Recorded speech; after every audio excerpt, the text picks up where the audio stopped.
สวัสดีครับทุกคนสบายดีพ่อแม่พี่น้องทางเมืองไทยคือเก่านะทุกคนถ้าจะพูดถึงน้ำใจของพี่น้องชาวไทยในช่วงที่ว่าเกิดปัญหาใหญ่ๆเกิดเรื่องใหญ่ๆซึ่งว่าล่าสุดนี้ก็ได้เกิดแผ่นดินไหวนั่นแหละนะทุกคน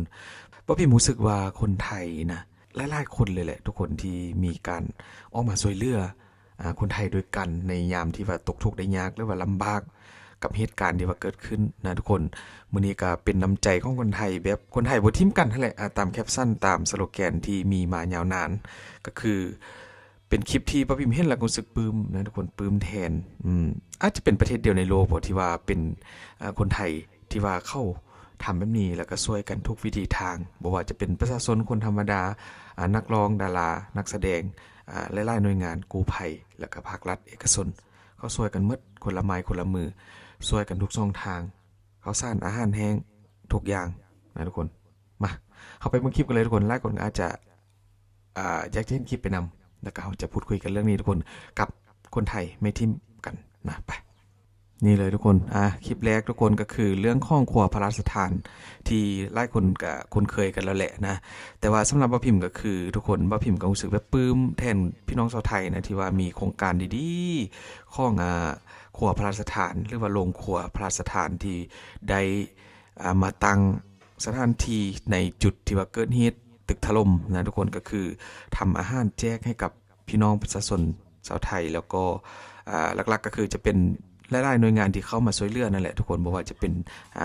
กู้ภัยตำรวจทหารแล้วก็ต่างประเทศนะที่ว่ามาช่วยพร้อมกับญาติของผู้ที่ว่าได้รับผลกระทบที่มารอท่าอยู่ที่จุดเกิดเหตุนะทุกคนก็คือมีครัวพระราชทานที่เข้ามาช่วยที่ว่าเป็นโครงการที่โอ้โหนะเห็นทางว่าพิมพ์ได้เห็นแล้วก็รู้สึกชื่นชมแล้วก็ดีใจแทนพี่น้องคนไทยหลายๆคนแหละที่ว่ามีโครงการดีๆแบบนี้นะทุกคนว่าพิมพ์ก็บ่ฮู้ว่าโครงการข้องกันนะครัวพระราชทานแห่งนี้แบบนี้นี่มีมาประมาณจักกี่ปีแล้วทุกคนหรือว่ามีมายาวนานกี่ปีกันแล้วนะตอนนี้ก็ว่าพิมพ์ก็บ่ฮู้อยากให้ทุกคนคอมเมนต์บอกก็แล้วกันทุกคนนี่ก็คือการครัวก็จะเป็นพี่ทหารเลยนะทุกคน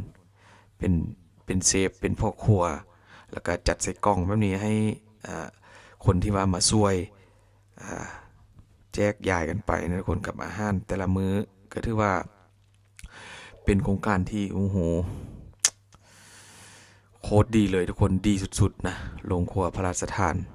นี่แล้วก็มีแม่ครัวแดใส่สุดสีเหลืองอ๋อก็ถือว่ามี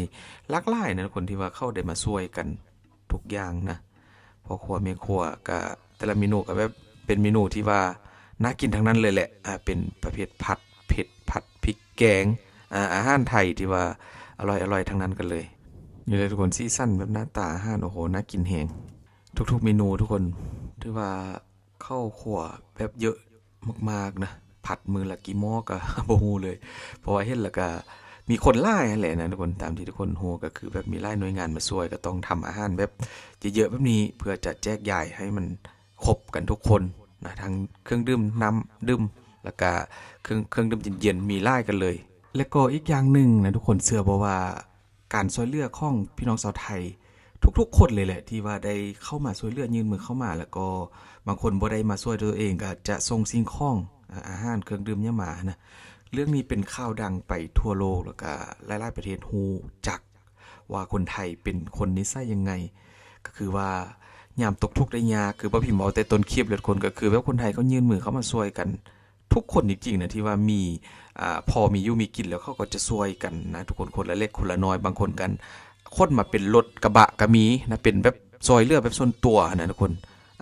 แล้วก็นอกจากนั้นนะคนการช่วยเหลือในหน้างานที่มีการได้รับผลกระทบก็จะมีเรื่องของการช่วยเหลือฟรีบ่พิมพ์กับ5กับโหเรื่องนี้ทุกคนก็คือยกตัวอย่างคือเคนระดับนี้แหละทุกคนนะ5-600 ตันที่ว่าทุกคนได้เห็นนี่แหละก็คือเข้ามาช่วยฟรีอันนี้คือสิ่งที่ว่าอันประเสริฐหลายนะทุกคนโดยที่ว่าบ่ได้คิดอย่างทั้งนั้นนี่อันนี้ก็เคน500600 ตันนะที่ว่าได้คนเข้ามาช่วยยกแท่งปูนแท่งคอนกรีตแล้วก็เศษเหล็กที่ว่ามีน้ำหนักหลายๆตันก็คือใส่รถแบบนี้เลยนะเป็นรถที่ว่าเข้ามาช่วยเหลือฟรีทั้งนั้นแต่ว่าพี่ผมก็บ่ฮู้ดอกว่าอีกตึมไล่หน่วยงานโดนคือแบบอ่าทหารบ่พวกทหารอเมริกาทหารที่ว่าเป็นมาจากต่างประเทศนะกู้ภัยจากต่างประเทศนะบ่ฮู้ว่าส่วนนั้นแบบได้จ้างมาบ่ทุกคนอันนี้บ่พิมพ์ถามแบบ โดยความที่แบบบ่ฮู้แท้ๆนะบ่ฮู้ว่าเมืองไทยจ้างมาหรือว่าแบบเข้ามาช่วยกันเลยจังได้นะมาช่วยฟรีช่วยหยังนะแต่ตามที่บ่พิมพ์เข้าใจหรือว่าบ่พิมพ์ฮู้มาก็อาจจะเป็นการช่วยฟรีทั้งหมดเลยก็คือนี่คือสิ่งที่ว่าโอ้โหโชคดีสุดๆนะทุกคนนี่แล้วก็นี่เลยทุกคนคลิปเขาก็บอกน้ำใจของคนไทยนะคนไทยมีทิ้มกันเราผ่านทุกปัญหาวิกฤตนะทุกคนไปโดยกันก็คือน้ำดื่มจำนวนมหาศาลทุกคนเครื่องดื่มเย็นๆนะก็ถือว่าหลอดท่าอยู่ข้างทางกันเลยก็คือมีหลายๆคนแหละที่ว่าคนมาส่งอยู่ที่จุดเกิดเหตุแล้วก็บริเวณอ้อมข้างนะทุกคนนี่คือสิ่งที่ว่าเฮ็ดให้เป็นภาพที่ว่าเฮ็ดให้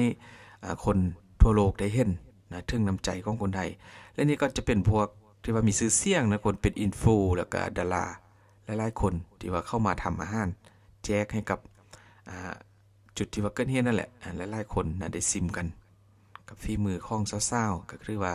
ช่วยแล้วยังบ่พอทุกคนนะจิตใจก็สวยงามกันอีกก็ถือว่าทำกันให้ดูเลยนะถ่ายคลิปให้ดูเลยแล้วก็นอกจากนั้นกันนี่เลยก็เป็นการช่วยเหลือของทหารอเมริกานะทุกคนก็ถือว่าช่วงนี้อาจจะเป็นช่วงนั่งพักผ่อนนะดื่มน้ำดื่มไหนเครื่องดื่มเย็นๆที่ว่าพี่น้องชาวไทยมาส่งในแต่ละวันนี่แหละก็คือมอบให้กับพี่ๆทหารได้ดื่มนี่แล้วก็ประชาชนที่ว่าได้มารอญาติรอท่าญาติแล้วก็มาติดตามเหตุการณ์ก็จะได้ซิมได้กินข้าวกล่องข้าวที่ว่าผัดจากขั่วพระราชทานสดๆให้กินนะทุกคนใส่กล่องแพ็คเป็นที่เรียบร้อยให้แล้วก็มีหน่วยทำความสะอาดนี่ทุกคนและนี่ก็เป็นจิตอาสาที่ว่าเข้ามาทำอาหารแจกก็ถือว่าทางล้างกระทะล้างถ้วยล้างจานทุกอย่างทำอาหารเองทุกอย่างก็คือแบบเป็นครัวที่ว่าของจิตอาสาที่เข้ามาทำให้กินแบบสดๆอยู่ที่สถานที่เกิดเหตุเลยนะทุกคนโอ้ถือว่าแบบเป็นน้ำใจที่ว่าซอกสิ่งได้เปรียบเทียบบ่ได้เลยแหละนะทุกคนนี่อันนี้ก็อาจจะเป็นข้าวลาดหน้าเป็นพวกเขาอาหารจานเดียวที่ว่ามีจิตอาสาเข้ามาทำครัวให้กินนะทุกคนก็ถือว่าเมืองไทยก็มีหลายหน่วยงานนะทุกคนว่าพิมพ์อ่านจากเสื้อนะทุกคนน่าจะเป็นอะไรรวมกตัญญูใช่ไหมเป็นจิตอาสาจากรวมกตัญญูบ่จากเสื้อกันเปื้อนนี่ทุกคนอ๋อบ่พิมพ์คิดว่ารวมกตัญญูนี่คิดว่ามีแค่กู้ภัยนะก็คือแบบมีจิตอาสาพ่อครัวมีครัวมาทำอาหารแจกอีกว้าวนี่แหละคือความโชคดีของพี่น้องชาวไทยแล้วก็ที่ว่ามีแบบนี้กันมายาวนานนะทุกคนนี่สังเกตทุกคนนี่การนำดื่มมีการค้นลงอยู่ที่จุดเกิดเหตุก็ให้ทุกคนสังเกตว่าจะมีทั้งพี่วินมอเตอร์ไซค์แล้วก็พวกแก็บนะทุกคนแล้วก็ประชาชนนั่นแหละที่ว่าเข้ามาช่วยกันค้นลงจากท้ายรถกระบะอันนี้ก็อาจจะเป็นการช่วยเหลือของประชาชนหรือว่าส่วนตัวนะมีการค้นมาส่งถึงที่เกิดเหตุกันเลยแหละที่ว่าน้ำดื่มก็มีให้ดื่มแบบบ่คาดกันเลยนะแช่ใส่น้ำแข็งเย็นๆไว้ดื่มนะอากาศร้อนๆมันมีทำงานแบบหนักๆเมื่อยๆกันก็มาดื่มน้ำเย็นๆก็รู้สึกสดชื่นถ้าว่าจะสดชื่นจริงๆก็คือเรื่องของพี่น้องน้ำใจของพี่น้องชาวไทยแหละที่ว่าบ่มีวันหมดบ่มีวันจบสิ้นเหตุการณ์จะหนักหน้าสาหัสหรือว่าเบาบางสำได้ก็เมืองไทยเขาก็ช่วยกันได้ตลอดนี่ทุกคนนอกจากนั้นก็มีการไปซื้อนะอาหารก็คือพวกไข่เป็นแพ็คนี่เลยน้องๆเซเว่นกับคนมาส่งถึงรถกันเลยนะทุกคนนี่หลายคนก็ใจจดใจจ่อรอท่านะทุกคนอยู่ที่หน้างานก็คือจุดที่ว่าตึกถล่มนั่นแหละทำงานกันทั้งกลางวันทั้งกลางคืนกันเลยนะคนที่ว่ามาร่วมช่วยค้นข้องบริจาคหรือว่าข้องช่วยเหลือทางส่วนตัวทางเอกชนภาครัฐนะเยอะมากทุกคนนำดื่มก็พอพิมพ์ก็ข้อแสดงความดีใจแล้วก็ข้อนับถือน้ำใจของพี่น้องชาวไทยจริงๆนะที่ว่าเขาช่วยกันแบบนี้มาตั้งแต่ยาวนานกันแล้วแล้วก็บ่เคยเคยทิ้มกันนี่เลยทุกคนทำให้เราเห็นน้ำใจของคนไทยนะแคปชั่นที่ว่าเขาเขียนในคลิปทุกคนเยอะมากๆนะน้ำดื่มก็ถือว่าจะมีมาเรื่อยๆนะทุกวันก็มีไล่พันแพ็คกันเลยแหละนี่ก็พี่บุ้มปนัดดาที่ว่าเพิ่นทำอาหารโดยฝีมือของตัวเองพี่บุ้มก็เป็นอีกบุคคลหนึ่งที่ว่าสำคัญในการช่วยเหลือนะของหน่วยกู้ภัยประเทศไทยอยู่แล้วก็มีพี่บินบรรลือฤทธิ์นะมีหลายคนทุกคนนี่คือน้ำใจของคนไทยที่แบบยามตกทุกข์ได้ยากเขาบ่เคยทอดทิ้งกันช่วยกันคนละเล็กคนละน้อยคนละไม้คนละมือยืนกันเข้ามาช่วยกันเข้ามาก็ถือว่าเป็นน้ำใจมหาศาลที่ว่ากองให้เห็นอยู่ต่อหน้ากันเลยนั่นคนกับอาหารเครื่องดื่ม หลายอย่างพ่อครัวแม่ครัวก็มาทำอาหารให้กินแบบสดๆให้ทุกคนกินอิ่มๆนอนพักผ่อนให้เพียงพอแล้วก็ลุยช่วยคนที่ว่าประสบภัยจากตึกถล่มครั้งนี้ต่อบ่พิมพ์ก็ขอเป็นกำลังใจอีกตึมครั้งหนึ่งนะในตัวแทนของคนลาวขอให้การทำงานครั้งนี้ของเจ้าหน้าที่หลายๆหน่วยแล้วก็พ่อครัวแม่ครัว